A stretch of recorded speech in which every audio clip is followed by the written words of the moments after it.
and I'll be posting a recording on the Pearson Music community pages along with the slides probably early next week.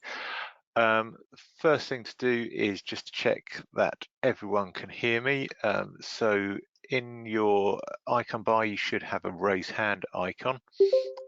So if I can ask everyone just to click on that now, just to show that you can hear me, and I'll just post it in the chat as well, that if you do have any problems with the audio during the session, the first thing to try is logging out and then logging back into the session. That will usually fix most of the problems there. Okay, looks like most people have done that. I'm just going to lower all the hands as well there. This session was arranged just to clarify a few things that had come up as questions around what to do with certificating and non-certificating learners. So I just wanted to do a short session really, just to clarify these things. So this is just running through that really to help you in what to do this year. So Ofqual set out how qualifications will be awarded this summer, and the BTECs that we generally deal with here are the ones that are qualifications most similar to GCSEs and A-levels. So that means that they'll be graded by the teacher or lecturer judgment, use lots of different sources of evidence, and also that the results will be issued in line with GCSEs and A-levels.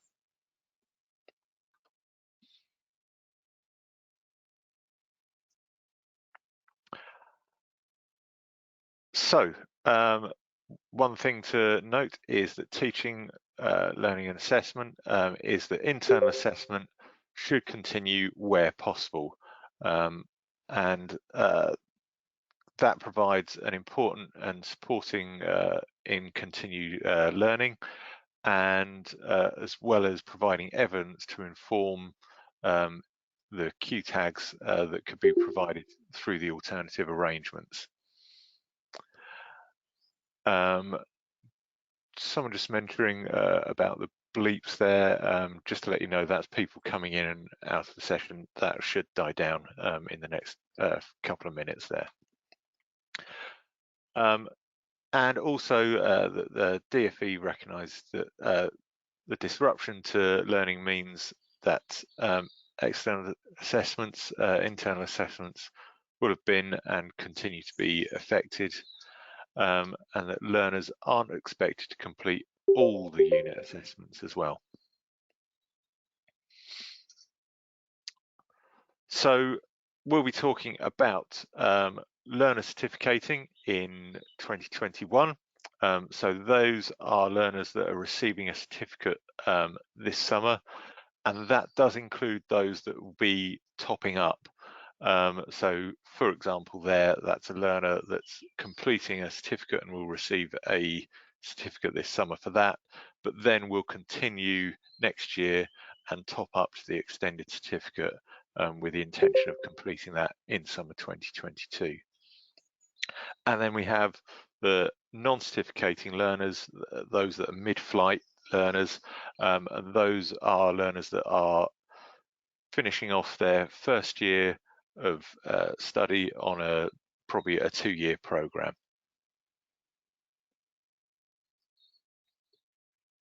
So looking at certificating learners, so as I said, these are learners that are due to certificate in summer 2021. They will receive the qualification level teacher assessed grade, so the QTAG.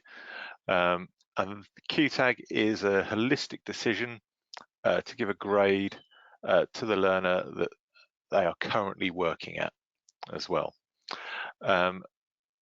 And with those, you should continue with internal assessment where possible, and that will help to inform the QTAG. The adaptations to evidence required for units can still be applied, but also the evidence that you're using for any assessments that you're running through could possibly be less, as the QTAG process ultimately trumps the adaptations that were previously in place.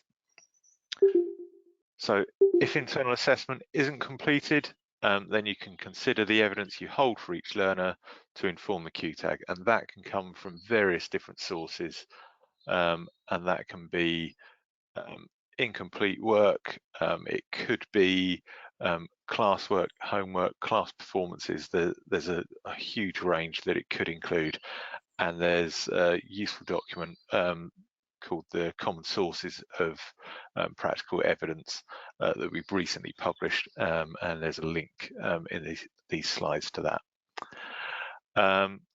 And the other thing to note is that BTEC won't be issuing unit level results this year. So when you're considering the grade and the QTAG for your certificating learners, there are some various different sources of information and guidance that you can look at and help guide you with that. So you've got the general QTAG guidance, which is included in the awarding results in 2021 document, which is a link there. You've got, as I mentioned, the common sources of practical evidence, and then we also have the performance indicators that are published online as well.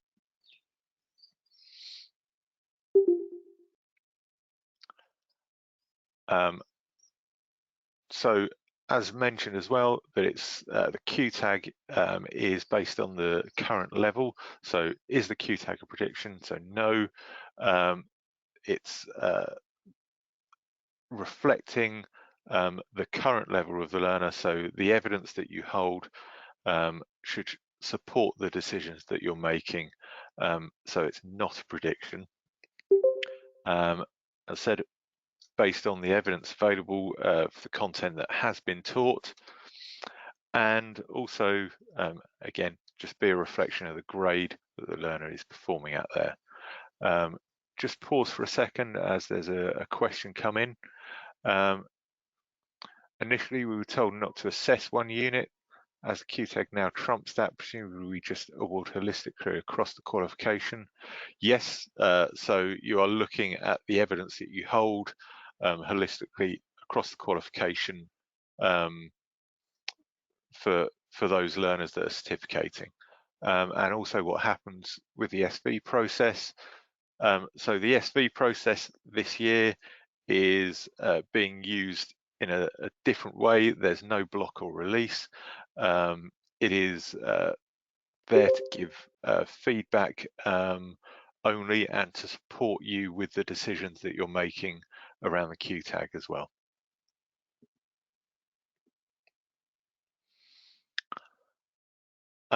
So moving on to mid-flight learners, centres should have, because this date has passed now, indicate which units they were due to sit this summer for external assessments, and that should have been done by the 25th of March. Centres will also indicate which internal units were taught but not assessed, in line with the existing reduced assessment mitigation that was put in place for the Nationals Technicals first qualifications. The results will be deferred until the point of certification. And also just sort of a note on that is you can apply the adaptations to assessment evidence for units that were due to be completed this academic year.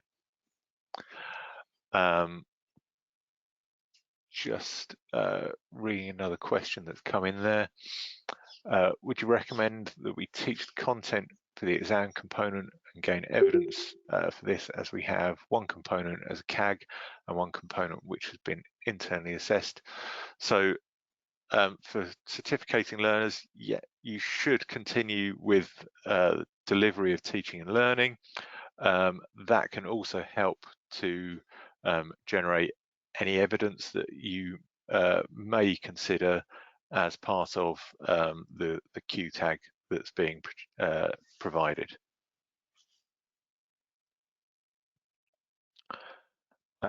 Also, for mid-flight learners there, you can apply the adaptation to assessment evidence for TEC awards at learning aim level. So for example there, you can apply the adaptation offered for learning aim A to an assessment completed this academic year, even if you don't intend to complete the rest of the component until next academic year as well. And the other thing that has just been updated is some information around mid-flight learners, and that has been included in the awarding results 2021 document, the QTAG guidance document, on page 41. So there's lots of detail gone into that, just to give some more information around what is happening with mid-flight learners as well. I can see a few more questions coming in as well, but just move on and then I'll come back to answering the rest of the questions there. So this is a kind of flow chart just to give a visual representation, I suppose, of what should be happening with your certificating and non-certificating learners at this point. So for both sets, teaching and learning should continue where that's possible. Certificating learners can have the assessment when they're working on assessments that are continuing, can have those adaptations to the evidence in place and where that's possible to continue, and that can help inform the QTAG, but also the evidence that produced for that could be less as well than the adaptations, as it's might not be possible to produce that full evidence, and you can consider that when you're looking at the QTAG. You should then get to a point where you are collating your evidence that you'll use to support your QTAG, and then finally move on to provide that holistic QTAG based on the evidence that you do have. For the non-certificating learners, obviously you've got the assessment and adaptations to the evidence that can continue for this academic year, where the assessment is to continue and where that's possible. Any internal assessment units that are complete, you should bank those and put those as a claim, an interim claim on edXL Online. And then you should also flag the units that have not been assessed as part of the reduction in unit assessment as well.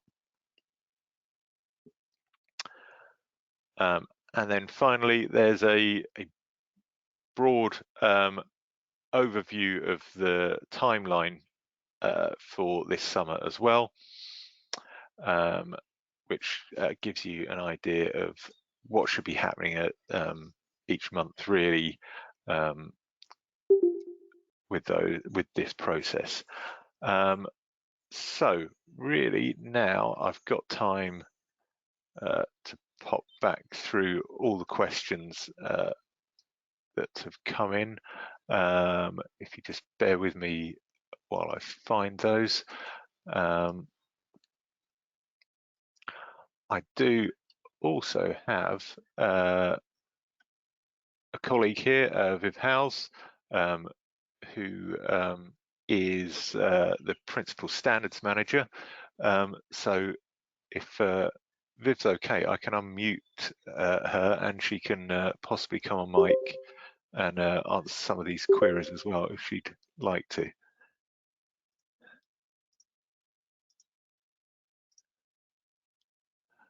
I'm unmuted. Thanks, You're Jeff. Hi, everyone. Can you hear me okay? Yes, I can hear you, so that's fine. Lovely. So I'm just Okay, catching up with these questions now, really. absolutely. Yeah, I didn't want Uh, to bombard in the middle of you talking. no, So I think that we got as far as about 342. yeah, so we've got Michael following Claire's question, can we use Mhm. the trouble is it's just jumped as someone else typed Yes. in. Can we use the JAM paper as an assessment source? If so, is there a mark scheme and what boundaries should we use?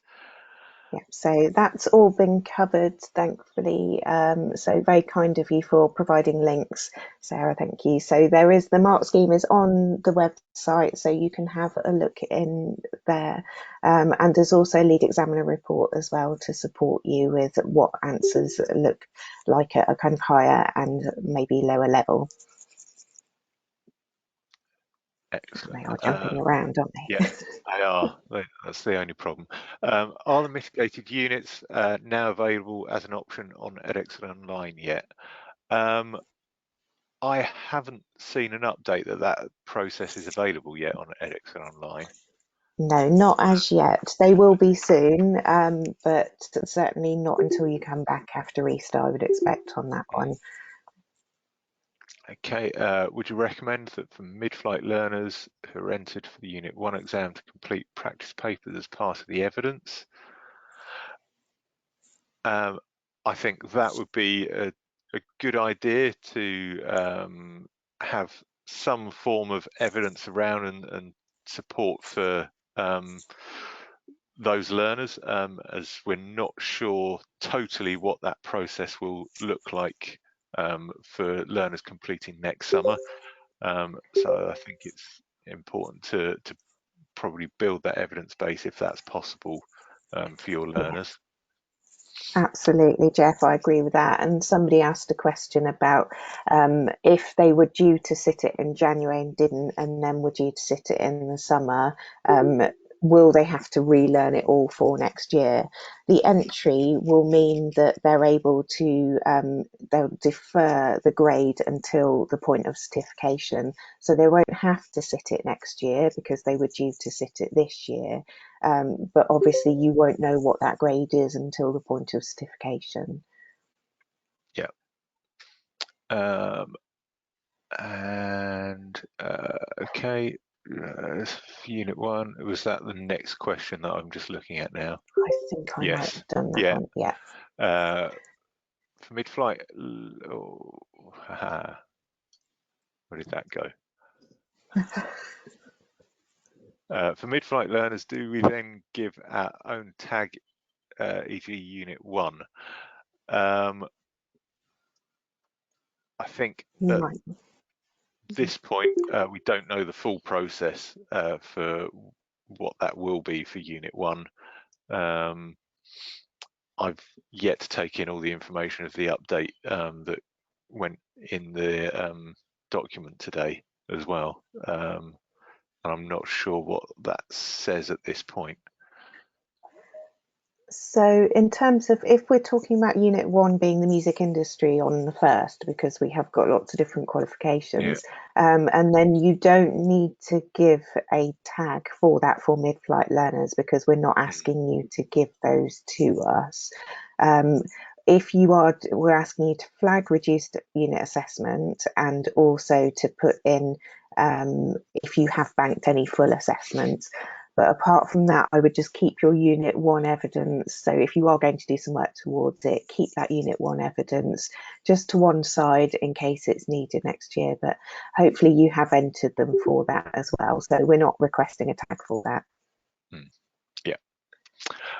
And then is the SB process the same for mid-flight as those who are certificating? So, I mean, the SB process is for your centre and the program that you run there. So it is a informative feedback style SV process for this year. Obviously next year, I presume the intention is to return to the normal process, but obviously that will be monitored, and the situation will kind of dictate what happens there a little bit. Yeah, absolutely. And whilst we're on the SV side, it just disappeared, but somebody asked what happens if the unit is not available for some of the learners that we'd already planned, but is available for others.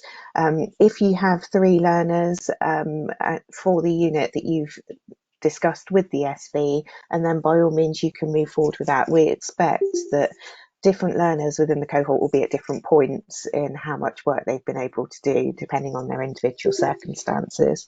But if you do find that actually you don't have enough to work with the SV for the unit that you had originally said, and then by all means talk to them. Oh, and we've got a question that popped up. So we can choose which learners will be SV'd. No, but we can. Your SV will only pick from those that are available. So if they haven't completed that work, and then they won't be able to look at that. Okay.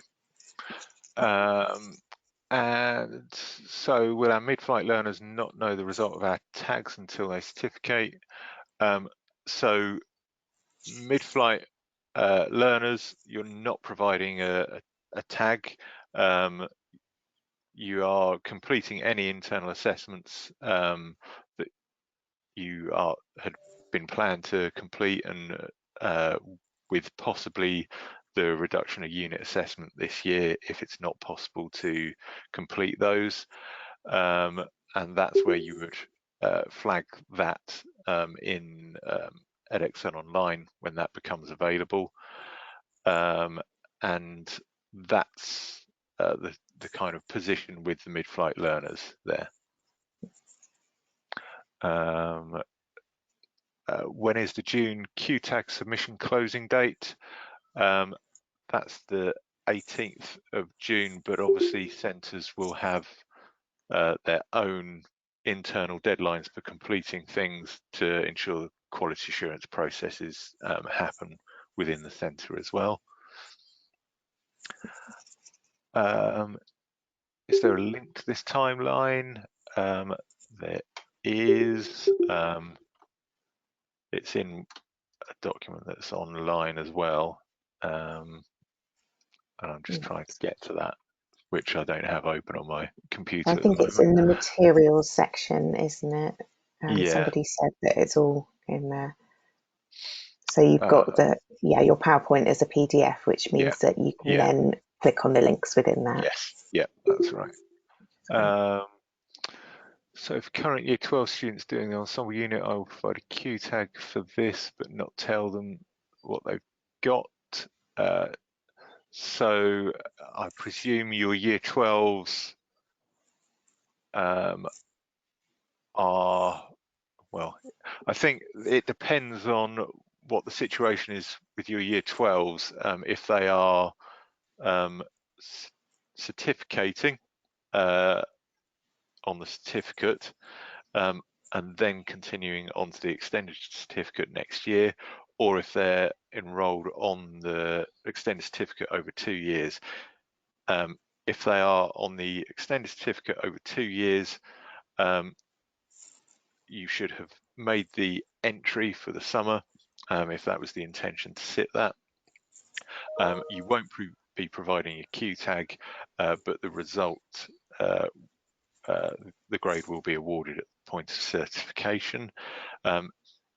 If they are certificating and they're enrolled on the certificate, then you would provide a qualification teacher assessed grade, so that qualification level grade, considering all the evidence that you do hold there. Year 11s have just been self-isolated again after a year group closure. At the request of my SBI, moved the assignment deadline for Unit 2 forward. but now I'm concerned. Be okay to submit partially completed units in this case. I'll take that one. Okay, So sure. just if you can get in touch with your SB and just say the situation's changed, I don't think I'm going to get it done by the 30th of May. Please could we look at doing a partial sample, and then your SB can just get that agreed internally and come back to you. So that's not a problem. Okay, thanks, Viv. And just finding where I am again. Year 10s currently working on composition but are not being assessed on this unit. Do I need to put anything into edX Online this year? We have a grade for Unit 1 at January.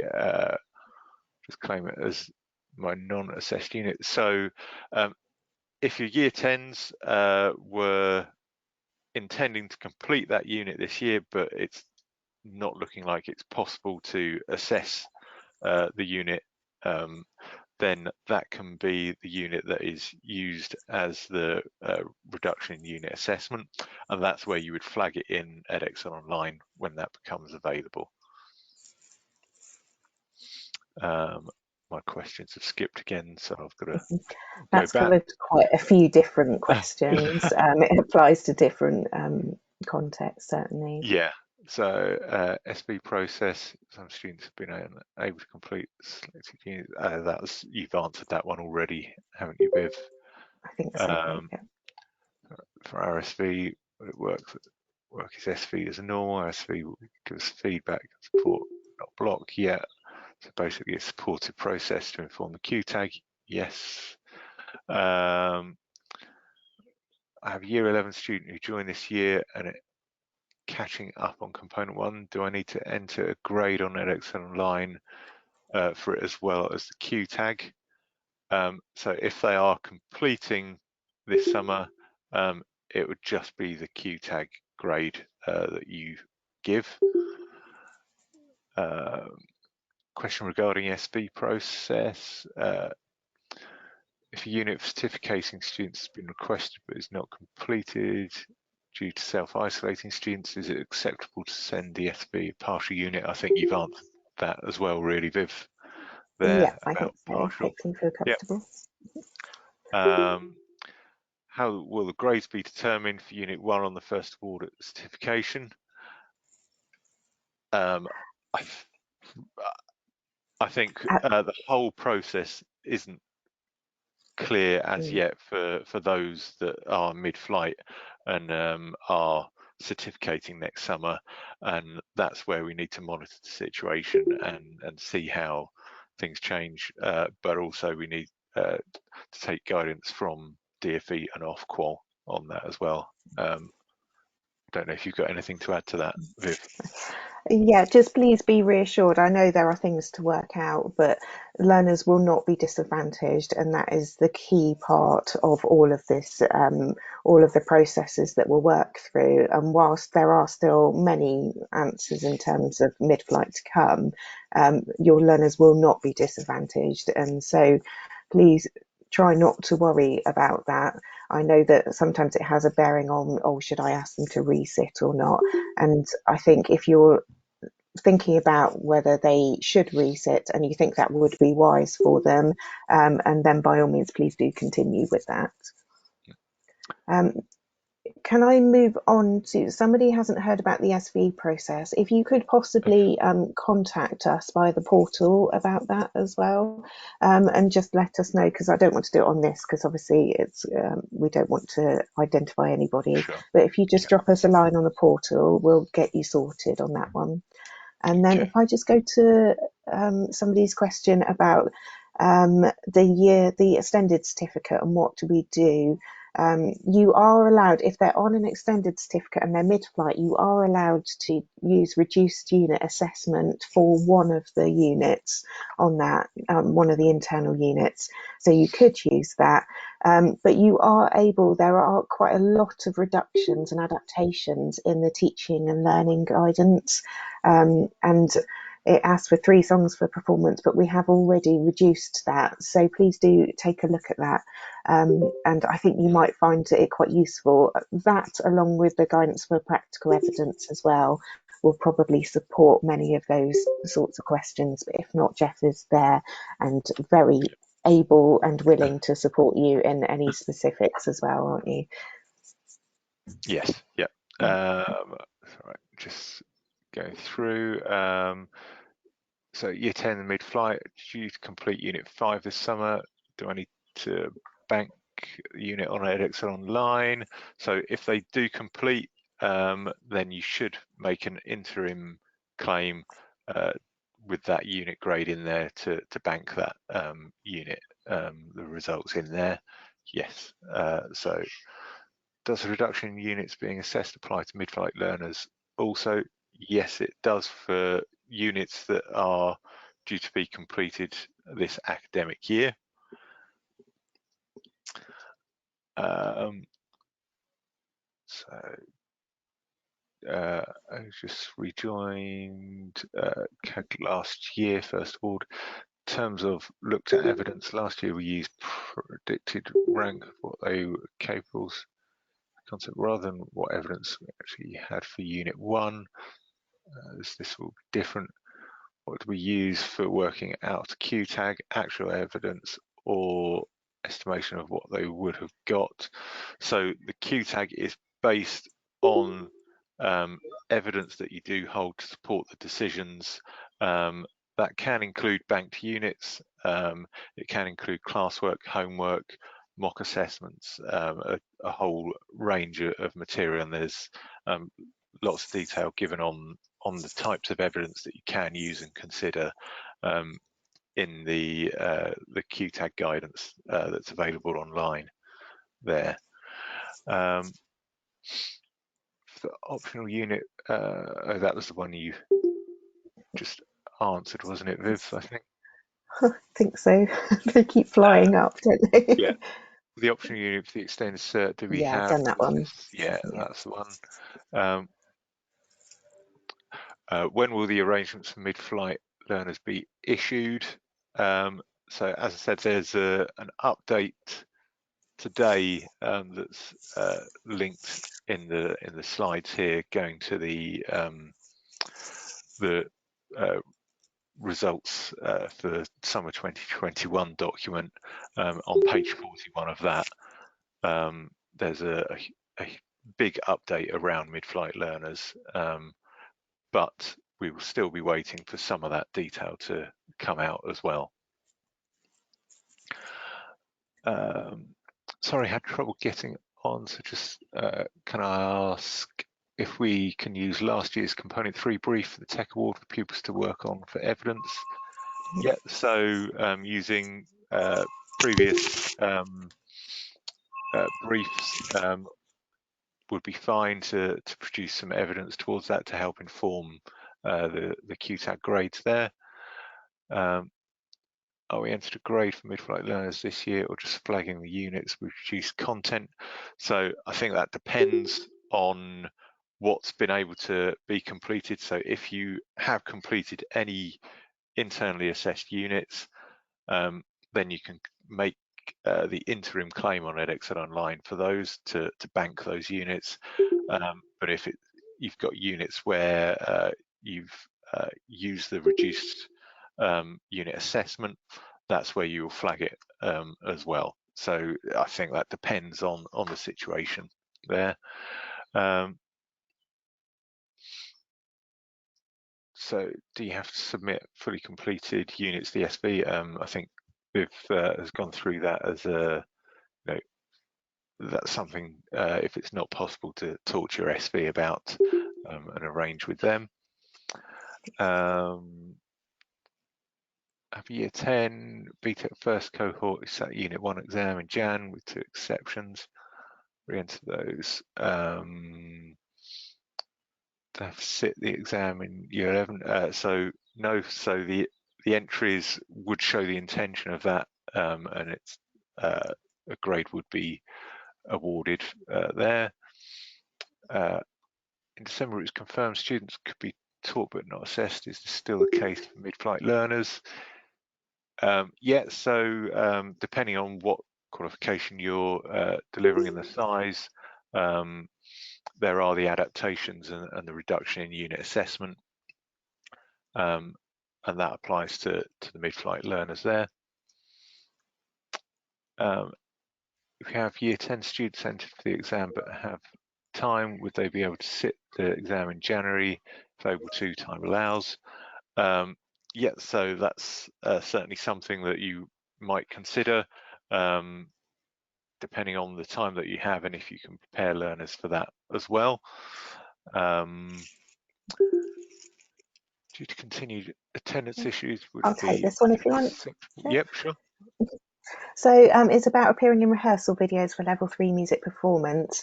It's evidence gathering, that's perfectly fine. In a normal year, we would ask you to fill out a form for us asking for permission if you needed to be part of that. But if you are going to work in the rehearsal videos just to fill out some of the absences, I suppose, if you can just step back and only do what they're asked to do, that gives a more representative evidence of their rehearsal activity. So yes, by all means, not a problem. Certainly at the moment, if you're trying to gather things for level 3 music performance. But just please do step back and allow them to take the lead as well. I think sometimes they find that really hard when you're involved rather than kind of just being students. Okay, and then learners taking the award in 1 year, they were supposed to sit Unit 1, but we withdrew them due to lockdown. So learners now need to be entered by admin for the summer exam still, even though they won't actually sit it. I believe the guidance at the moment is that you should continue to make the registrations as normally would if they were due to sit assessments in the summer, so that the registration reflects the intention as far as possible. Our assessment plan outlined that we would teach Unit 1 and Unit 2. Can we use the reduced unit assessment for Unit 2 and then the QTAG for Unit 1? Okay, that's for Year 10. So for mid-flight learners, they won't have the QTAG this year. If they were entered for Unit 1, then the result, well, the grade will be awarded at the point of certification. Unit 2 could potentially be used as the reduced unit assessment, but also encouraging it for mid-flight learners to go ahead with assessment where it's possible to do so.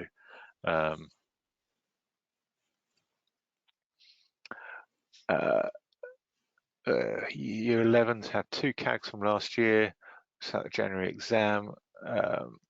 We plan to use our current unit to reduce assessment and continue with work. The SV'd on this unit then will not be finished. Additionally, when it's deadline for evidence being sent in, Viv, do you want to? Yep, no worries. So if you have some completed assessment for that Unit 2, and then you could work with your SV for them to have a look at it, remembering that the SV process is about being supportive and helping you to inform your QTAGs and giving you confidence in your QTAGs. So it might be that you work with the SV on that. If you won't have anything complete, which would allow them to complete a report by the 30th of May, and then we probably wouldn't work with you on that this year, particularly on that unit. There might be something else that you want us to have a look at. But we do have to cut off our SV activity with the report having been complete by the 30th of May. So it might be that we try and look at a whole unit. It might be that we look at a partial unit, or that it's simply not possible to look at anything. But I hope that helps in terms of deadlines as well. Okay, thank you. So the updated guidance says that we will be asked to provide a tag for missed external assessments for mid-flight learners next summer. So for my Year 12s who were due to sit Unit 2 this summer, I should do past papers to gather evidence for this. You can, well, should certainly be going through the content and the teaching and learning of that unit, and gathering evidence towards that as well would be useful to provide support for anything that you may need to do next summer with that. If I entered my students first award for Unit 1 this year, and we always resit in second year, will this be taken into account with providing the grades for external exam at the point of certification?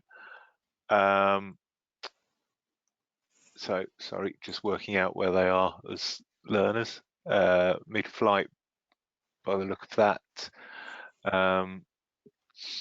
So if you had planned to that they would sit next year, then at this point you should continue with that plan to make the entry for next year as well.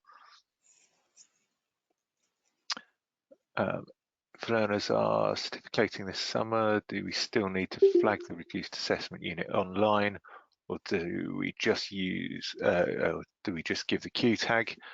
Again, I believe that you should still flag any units that weren't assessed to reflect the learner's sort of assessment and completion of things to reflect that as close as possible.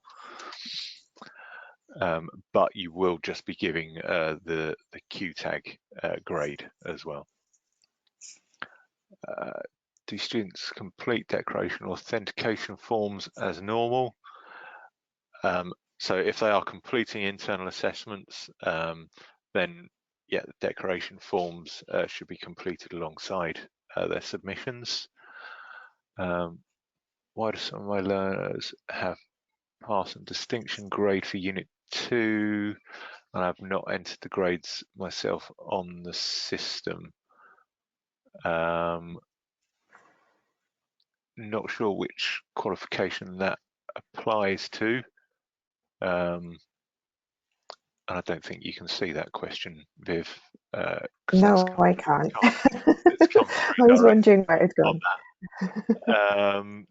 If it's on the BTEC National in music performance, then that may well have been a calculated result from last summer where entries were made, and that would have been worked out from the internal assessment grades that would have been given as well. So I think that's possibly where that may have come from. And if Year 10 music industry grade is given at point of certification, what appeal or resit process is there?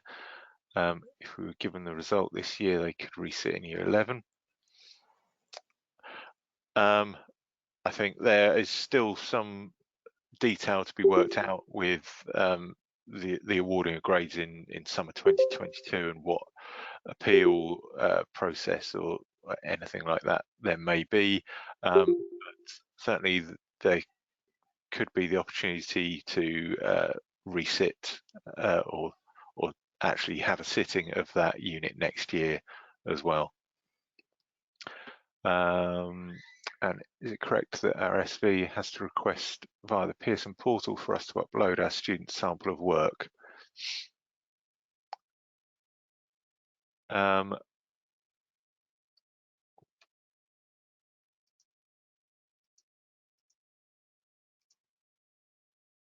Sorry, Jeff, I'm having problems with my connection. Oh, right. So in terms of the SV requesting via the portal, that is where we're hoping to go towards. But if you already have a system which is set up, and then you can discuss that with your SV that they could use that. So some people might use OneDrive or or Google Classroom or something, you might have something set up in your centre already, which is the same. So yes, if you don't have that kind of process, and then they will be working through with you through our learner work transfer portal. We're not using postage this year unless absolutely necessary for obvious reasons. So generally, we're going digital with the samples. Okay, and final thing, if possible, when you upload the presentation, could you add links to the important documents you reference? So most of the things that I've referenced are linked in the slides as well. I'll probably just revisit it before I upload, just to make sure everything is included in there as well. But just to say thank you very much for attending. I hope you found it useful and it's answered all your queries and clarified some of the points and what the process is for certificating and the non-certificating learners. And thank you very much to Viv for coming along and answering the questions as well. Not at all. Thank you, Jeff. And really lovely to have everybody here. Do just get in touch with us if you have any further questions. We're really happy to help. All right, thank you.